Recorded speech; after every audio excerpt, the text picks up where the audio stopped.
You're listening to Titans of the Trades. I'm your host, Ryan England, author of Hire Better People Faster and creator of the CoreFit hiring system, a proven process to help growing companies attract and retain only the best.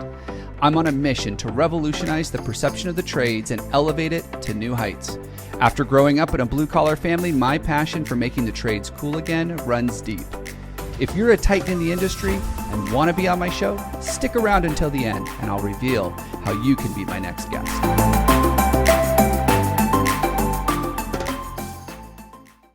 I'm your host, Ryan England, and today's guest is someone who is helping contractors, helping people in the trades to better hire people, not just by having better system or better process, but really understanding whether or not they are the right fit, that they've got the raw materials, the raw skills to make it happen. Are they going to be a top performer or not? And the coolest thing, he's got technology to help you actually validate that. So not only can we make the decision up front, we can look back a year later and say, were we right? Were we wrong? How do we make those changes? Anybody that's listened to me for a long time, you know how obsessed I am with data and being able to measure things, because that's how we can make really good, strong, strategic decisions in our business so we get the results we want. So I want to welcome to today's show, Jonathan Whistman with Who Hire. Get ready to buckle up. A lot of tech stuff in here, but really, really cool insight into how we can make this happen to achieve better hires. Jonathan, welcome to the show. Ryan, great to be here. And we got a little carried away in the green room before I hit record, and got to learn a lot about what you're up to. A little bit of your backstory, which is amazing, and some of the things that you're doing to really make an impact for companies who are looking to hire only the best, which I love. So let me ask you this question. With all the research that you have, all the things that you've seen, what's the big mistake that people are making? What's that thing they need to stop doing, or what's that thing they need to start doing because they're getting it wrong? I would say specifically when it comes to hiring is that people have the illusion that they've filled the job. They move quickly. They're making a decision that they haven't carefully thought through. And because especially if you're in home services, right, there's a constant bed of activity happening. And when you have an empty spot, your whole team feels that, right? You're either not running jobs, you're shifting jobs around. So sometimes just to alleviate that pain, we rush through the hiring process. And there's a difference between moving quickly and effectively in the hiring process than rushing the hiring process. So I would say really slowing down a beat and making sure that you understand, why are you hiring? How are you hiring? Who's that person that you need to hire? I see a lot of executives like, it's like the, oh crap moment, right? Oh, I've got an interview coming. They spend a couple minutes looking at the resume. It's sort of like, can the person, and they're not treating it like a $500,000 decision. In my book, The Sales Boss, I say, before you walk into every interview, just visualize yourself taking out a check and writing a $500,000 check. And imagine that based on what you glean in that interview, you have to let them cash that check or not. Mm-hmm. Because you're really making a $500,000 plus decision. If they come into your organization and you spend time, money, attention, energy to get them up, get them onboarded, only to realize they don't fit your culture, they can't do the job that you're asking them to do, they burn through your customers, and more importantly, they hurt your culture.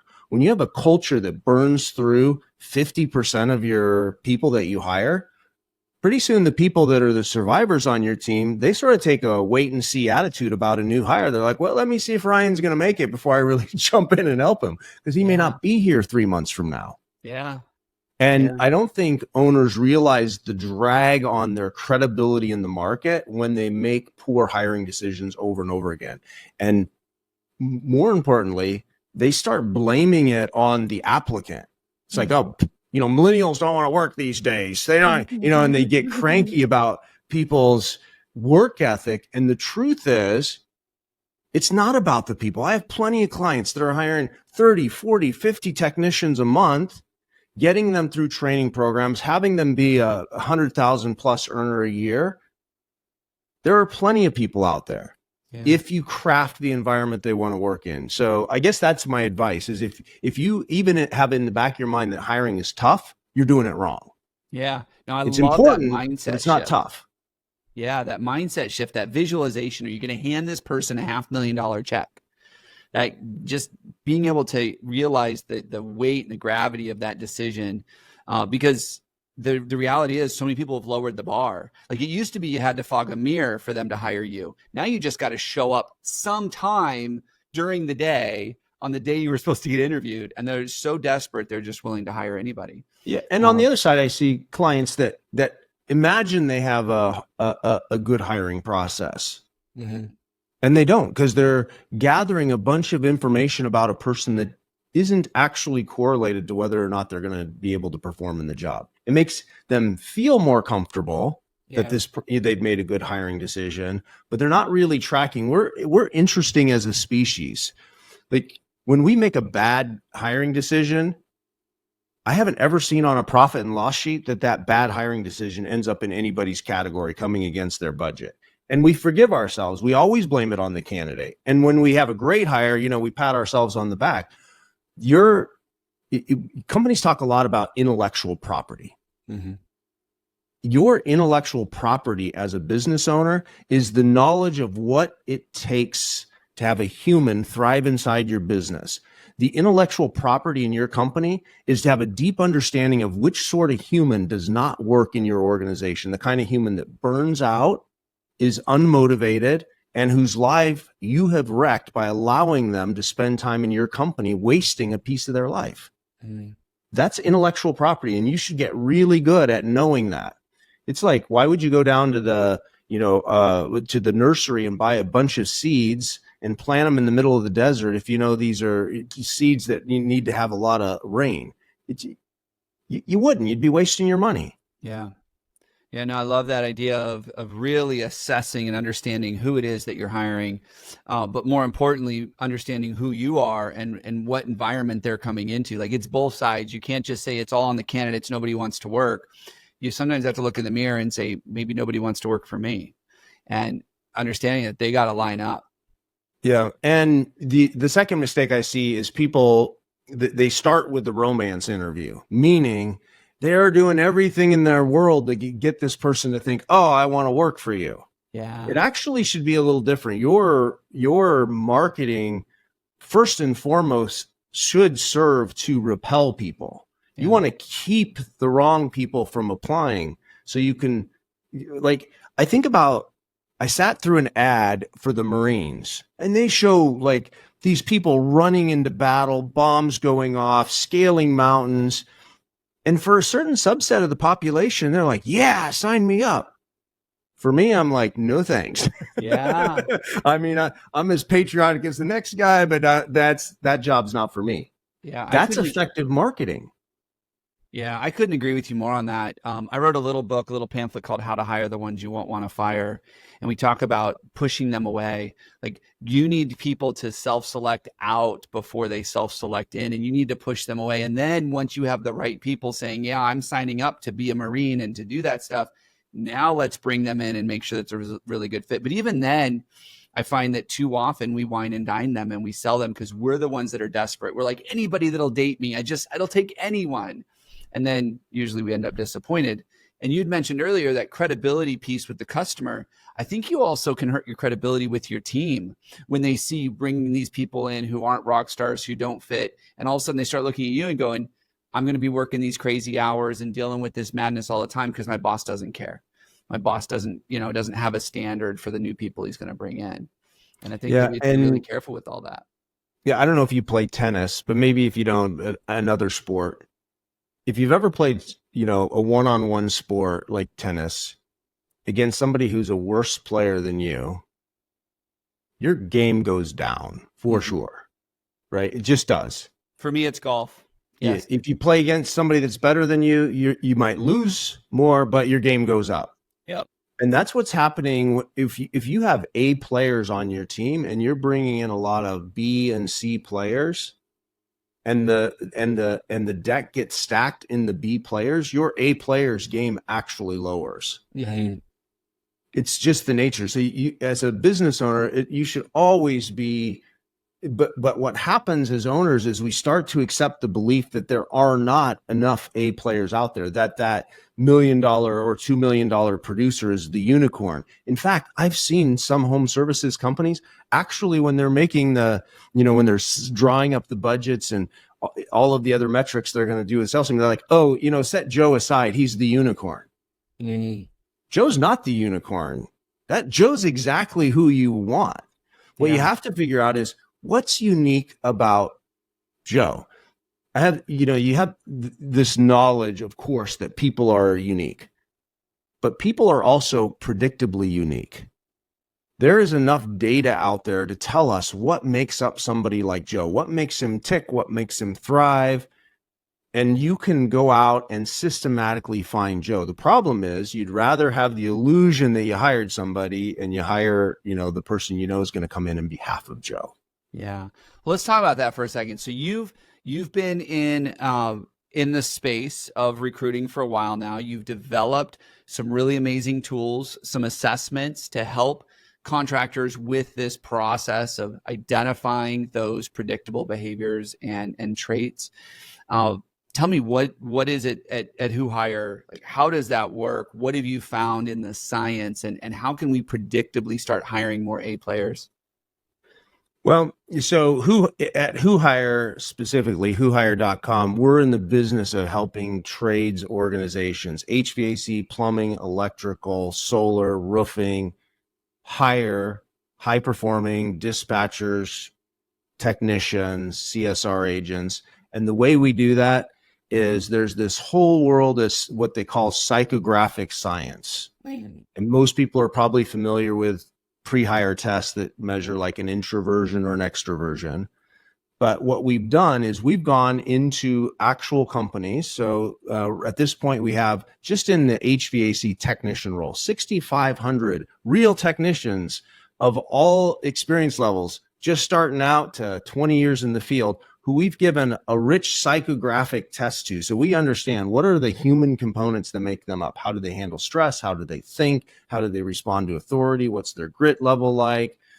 All of those things. Now, what's more important is we've used actual performance data against those same people to say, what do all these things we can measure, that science says we can measure, actually matter for an HVAC technician? And how does that differ from a plumbing technician? And how does that differ from a dispatcher? So we're trying to get people to, gut and intuition is important, right? When you're thinking about how is somebody going to fit in my culture, you have a gut and an intuition about that. But what you need to be able to see are those things that don't show up in the interview and are very hard to get to. And there's a ton of data out there. So we have a applicant tracking system, like many of the systems out there, that'll help you post on job boards, help you write the job ad, manage your candidate, schedule your candidate. But the special sauce is inserting a data engine right in the middle that is constantly taking in data on actual people in the field and tracking them to say, oh, we hired them on this date. What was their performance like in year 1, year 2, year 3, up until the point they left your company? That's your intellectual property. And we can feed that in to make sure the engine is getting smarter, and it doesn't forget that every time you hire a guy like Bill, it doesn't work out. You should hire somebody like Cindy or Joe, or, I gotta be careful with just male, female names now. It's gotta be both sides of that. So your system can predict, because you are actually getting the data from their performance in the role after they're hired. You're able to put that back in and say, we believe that that Bill was going to be a good performer. It turns out we were right. Validates the assessments that you're giving them so that you can go and find more Bills. Yeah, and we're the only platform on the planet, even in our enterprise platforms, we show, here's what we predicted and here's where they are. So you don't have to wonder, is it working? Because sometimes we miss. But this is like, it's not a game of perfect. There are a lot of things you can't measure with an online instrument. Mm-hmm. Science says it could be as high as 70% that we could measure. But what's the other?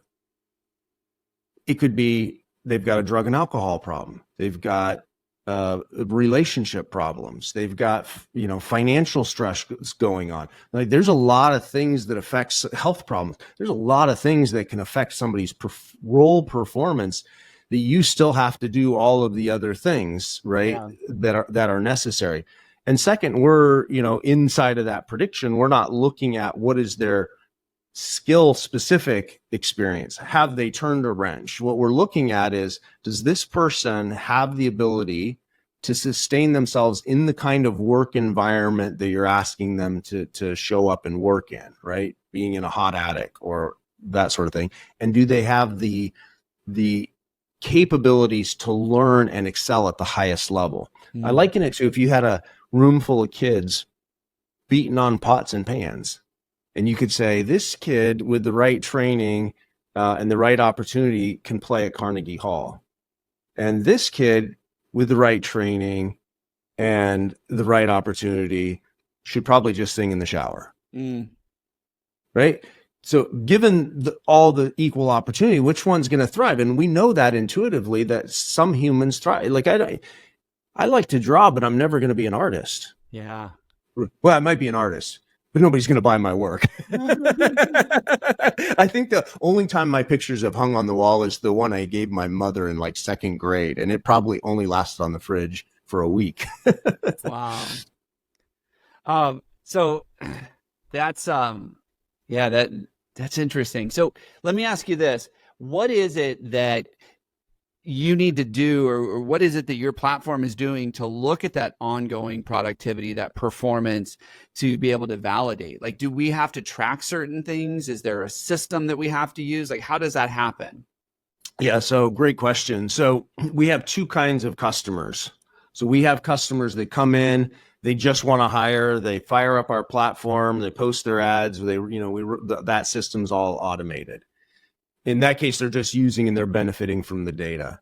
We have another set of clients that we call Pathfinders clients. And those clients work with us on a much deeper level. Those are the companies we're assessing all of their existing staff. We're getting data from them on an ongoing basis to help refine those models. That's what our science team does on the back end. Those companies devote that kind of time and energy to the task because they recognize the importance of getting hiring right, and they also have a love for the industry. And so we have a lot of partners in the HVAC, plumbing, electrical who just want to leave a legacy of good quality decision making, and so they join our Pathfinders group. They get to inform us on what's happening in the field. They get to ask for new features and benefits, and we prioritize them because of their commitment to helping us to have great data. Got it. Well, we've talked a lot about data. We've talked about technology. We've talked about being able to assess people. What is one action item that our listeners can take right now? What is one thing that they can go do to improve the results that they're getting when hiring? Mindset change, or maybe something tactical that you've seen be very effective? Yeah, I think the greatest thing that an owner can do tactically, doesn't require any technology, is there's this loop of thinking, feeling, and acting. And when you're trying to hire an employee, or you've got an active employee, they're always having a thought that leads to a feeling that leads to an action. And that action creates another thought that does a feeling. And I always encourage owners to do an audit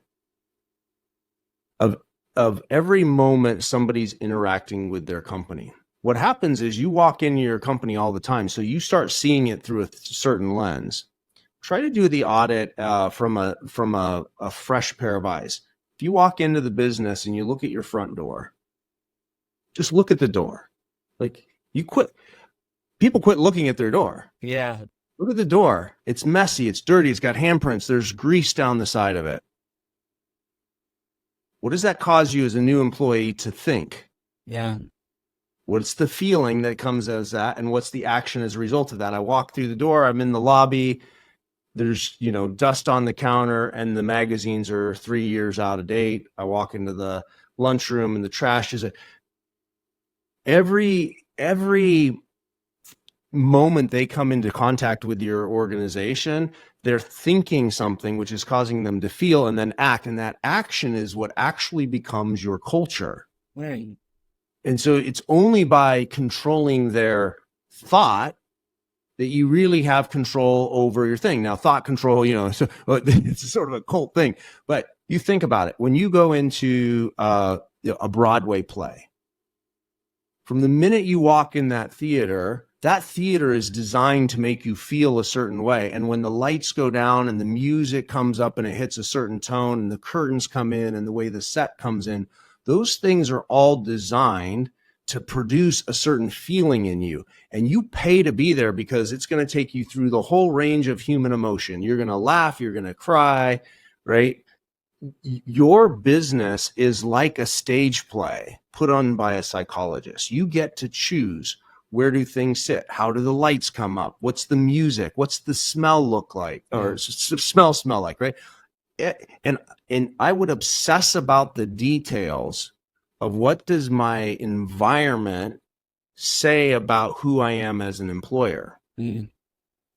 It's interesting you saying that. I mean, everything you're describing, I call the employee experience. You might use the same term, but I know a lot of contractors that they put that level of emphasis into the customer experience.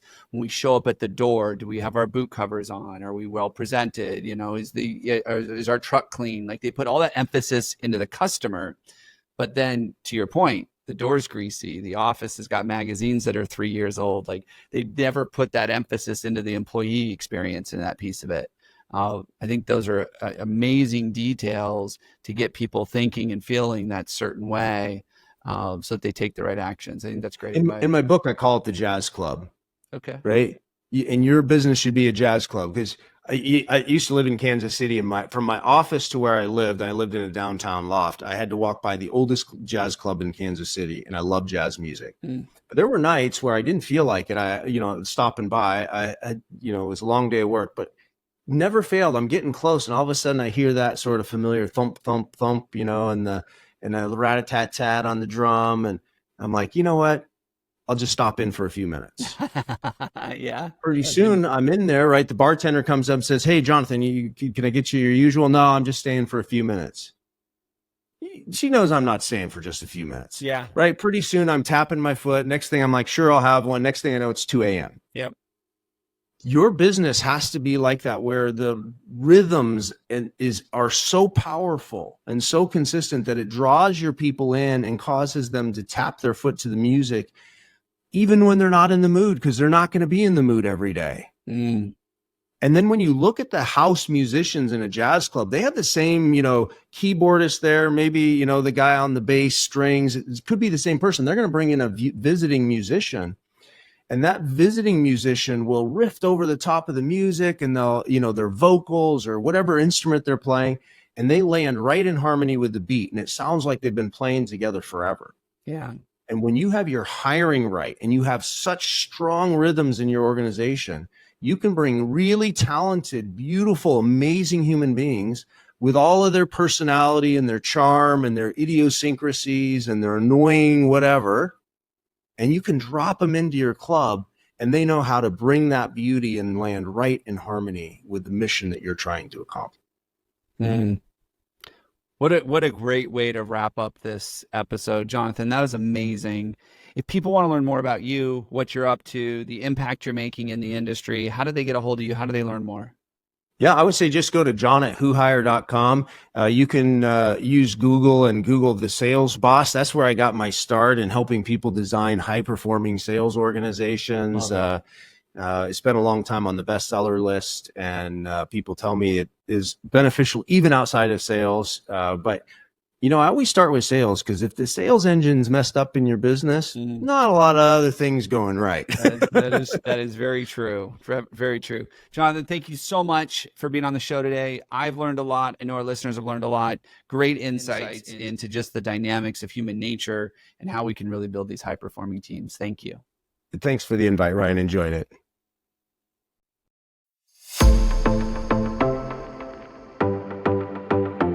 Ryan England here. Thank you so much for listening to Titans of the Trades. If you're a titan in the construction, manufacturing, or skilled trades industry and would like to be a guest on my show, please visit podcast.corematters.com. If you found value in this interview, would you share this episode on social media? Just do a quick screenshot on your phone and share it with a friend or post it on social. And if you know someone that would be a great guest, tag them on social media to let them know about the show and include the hashtag Titans of the Trades. I love seeing your posts and guest suggestions. We are regularly putting out new episodes and content. To make sure you don't miss any episodes, click the subscribe button. Your thumbs up, ratings, and reviews go a long way to help promote the show and get me one step closer to solving the labor crisis facing the industry. Want to know more about how we're doing that? Go to our website or follow me on LinkedIn. Thanks for listening.